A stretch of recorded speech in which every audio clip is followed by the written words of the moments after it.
Bawi na naman. Doon nakuha niya ito. Wala. Ayan mga idol. Isang tulad naman mga ka-idol. Yan, meron siyang kuha mga idol. Ayan. Ito mga ka-idol. May pag-release na naman tayo mga ka-idol. Isang tulay na naman mga ka-idol.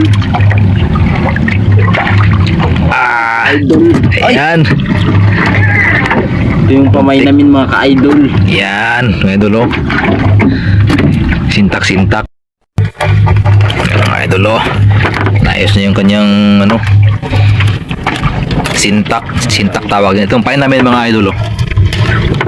Yan. Kasap ko ito, inuulog yung akin na idol oh. Yan.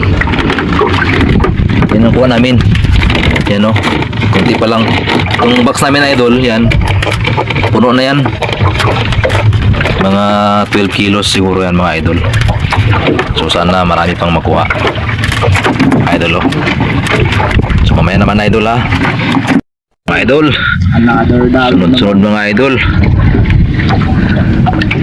Yan. Yan mga ka-idol. Mating beke mga idol. Yan yung gamit namin na idol, sintak. Yan.